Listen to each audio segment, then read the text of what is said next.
অর্থবিত্ত হওয়া সত্ত্বেও আমি আমার একমাত্র ছেলেকে কখনো 10 টাকার বেশি টিফিন খরচ দেয়নি। সে বরাবরই তার বন্ধুদের দেখিয়ে বলে, বাবা দেখো সে আজ কত বড় ব্র্যান্ডের ঘড়িটা পরে এসেছে, বাবা দেখো তার স্কুল ব্যাগটা ইম্পোর্টেড, সুন্দর না বাবা?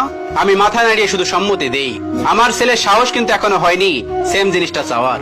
একদিন তার পায়ে সামান্য ব্যথা, স্কুলে যাওয়ার সময় বলল, বাবা আজকে তোমার অফিসের গাড়িতে নিয়ে যে আমার স্কুলের সামনে নামিয়ে দেবে। আমি তার সমস্যার কথা বিবেচনা করে বললাম ঠিক আছে। এরপর এক সপ্তাহ প্রায় সে আমার সাথে গেল, আমি চুপচাপ তাকে নামিয়ে দিতাম। আমার ছেলের এখন দেখছি হেঁটে যেতে ইচ্ছে করছে না। পরের দিন সকালে আমাকে বলার আগেই আমি বলে দিলাম, অফিসিয়াল জিনিস ব্যক্তিগত ব্যবহারের জন্য নিষিদ্ধ। বাড়ি থেকে স্কুল 10 মিনিটের পথ, নির্দিষ্ট সময়ের আরো কিছুক্ষণ আগে বের হলে হেঁটে যেতে পারবে। ছেলে প্রচন্ড মন খারাপ করে বসে রইল। এদিকে আমার স্ত্রীও মন খারাপ করেছে। কেন করি এমন, এর উত্তর জানা নেই। আজ সন্ধ্যায় ছেলে আমার বাড়িতে এসেই বলেছে, জানো আমার বন্ধু শহরের সবচেয়ে সেরা স্কুলে ভর্তি হয়েছে।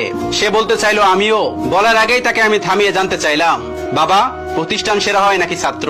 ধরো আমি তোমাকে সেই স্কুলে দিলাম কিন্তু তুমি ফেল করলে কোন সাবজেক্টে, তাহলে আমি কি বলবো, তুমি ফেল নাকি স্কুল?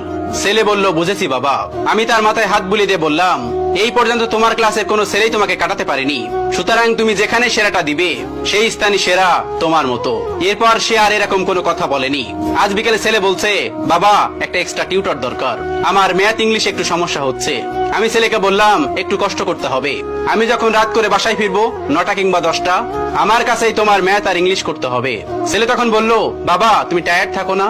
আমি এসে বললাম, না বাবা আমার কাছে তো সামর্থ্য নেই তোমাকে এক্সট্রা টিউটর দেওয়ার, আমি বরং একটু কষ্ট করি, কি বলো? ছেলে আমাকে জড়িয়ে ধরে বলল, ঠিক আছে বাবা। রাতে স্ত্রী বলল, তুমি এরকম 10টা টিউটর রাখতে পারো কিন্তু। তখন আমি আমার স্ত্রীকে বললাম, শোনো আমার সন্তান বুঝুক যে আরাম করে সবকিছু পাওয়া যায় না। মানুষের জীবনে অভাব আসলে তা কিভাবে মোকাবেলা করতে হয় সে সিস্টেম সে শিখুক, কোনো কিছুই মন্দ নয় সে বুঝুক। আমার স্ত্রী চুপ হয়ে গেলেন। মাঝে মাঝে আমার ছেলেকে নিয়ে আমি ফুটপাতে হাঁটি, কত শিশু থেকে শুরু করে বিভিন্ন মানুষের সম্পর্কে জানাই। সে জানুক পৃথিবী শুধু চিন্তায় সুন্দর, বাস্তবে খুব কঠিন। আমি চাওয়া মাত্রই তাকে কিছু দেই না। একদিন সে আমাকে বলেছিল, বাবা এরকম কেন তুমি? আমি তাকে বলেছিলাম, সময় হলে বুঝবে। 2-3 দিন আগে সে ইলিশ পোলাও খাবে। তাকে বললাম, টাকা তো কম, তোমার কাছে কিছু আছে থাকলে ইলিশ আনা যাবে। ছেলে আমার 50টি 10 টাকার নোট বের করে দিল। আমি অবাক হয়ে বললাম, তুমি খরচ করনি? সে মুচকি হাসি দিয়ে বলল, না বাবা আমি জমিয়েছি। আমার পরিচিত এক ভাই স্কুলে না খেয়ে আসে, কোনো টাকা নেই তার কাছে, আসলে সে অসহায় বাবা। আমি মাঝে তাকে ক্ষুধার্ত দেখে বুঝতে পারি, সেই দিন তার সাথে খাই, তখন সে না করে। অন্যান্য দিনগুলো বেশি টাকা খরচ করি না, জমিয়ে রাখি, কারণ বাসা থেকে মাজা দেয়, তা তো আমার জন্য যথেষ্ট। কারণ কিছু মানুষ সামান্যটুকু পায় না। আমি ছেলের দিকে তাকিয়ে আছি, সেই গুছানো টাকা নিয়ে আরো কিছু টাকা মিলিয়ে ইলিশ এনে ছেলেকে ইলিশ পোলাও খাওয়ালাম, ইচ্ছে করে অভাব ফিল করাই, যাতে সে বুঝুক জীবনটা কঠিন, অনেক কঠিন।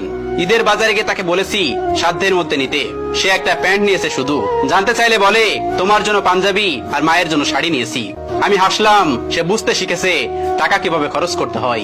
একদিন বসে বসে সে আমাকে বলতেছে, বাবা সায়েমটার মানুষ হলো না, অথচ আঙ্কেল তার জন্য নিজেকে উজাড় করে দিয়েছে, যা চেয়েছে সে তার সবটাই তাকে দিয়েছেন। আমি ছেলেকে বললাম, আমি কি কিছু দিতে পারিনি তোমাকে? ছেলে আমার কোলে মাথা রেখে বলল, প্রতিটা চাহিদা পূরণ করে শিখিয়েছো, অভাবে যেন স্বভাব নষ্ট না হয়। তুমি জীবনে আমার যা শিক্ষা দিয়েছো বাবা, তা সবকিছুর ঊর্ধ্বে। তুমি শিখিয়েছো অভাবকে কিভাবে ভালোবাসতে হয়। আমি এখনো জানি আমার বাবার আমি ছাড়া আর কিছুই নাই, বাকিটা আমাকে করে নিতে হবে, সবকিছু ইউটিলাইজ করতে হবে। আমি সাধারণ জামা কাপড়ে হীনমন্যতায় ভুগি না বাবা, কারণ আমি জানি আমি কে। তোমার দেয়া শিক্ষা আমি সারা জীবন ধরে রাখবো বাবা। চাওয়া মাত্রই পেয়ে গেলে আমি কখনো জানতামই না 50 দিন না খেয়ে টিফিনের টাকা জমালে 500 টাকা জমা হয়। তুমি আসো বলেই সম্ভব। আমি মানুষকে মানুষের চোখে দেখি, আমি বুঝি জীবন কতটা কঠিন। আমার স্ত্রী আজ অনেক খুশি, আমার স্ত্রী বুঝতে পেরেছে আমার উদ্দেশ্যটা। প্রায় 10 বছর পর ছেলে প্রাইভেট কার কিনেছে নিজ ইনকামে। হাসতে হাসতে বলে, বিগত 10 বছরের টিফিন মানি জমিয়ে এবং হাত খরচের টাকা জমিয়ে এটা কিনেছি। বুঝতে পেরেছি আমার ছেলে সঞ্চয়ী হয়েছে, সাথে হয়েছে মানুষও। সপ্তাহখানিক পর সমস্ত সম্পত্তি তার নামে লিখে দিয়ে বললাম, সামলে রেখো। ছেলে দলিল আমার হাতে দিয়ে বলল, তোমরা সাথে থেকো, আর কিছু আমার লাগবে না। আজ তাকে বুকে জড়িয়ে ধরে আমার স্ত্রীকে বললাম, দেখেছো আমি ভুল করিনি। আমি আমার সন্তানকে মানুষ করতে জীবনের শ্রেষ্ঠ শিক্ষাটাই দিয়েছি, যেমনটা আমার বাবা দিয়েছিলেন আমাকে।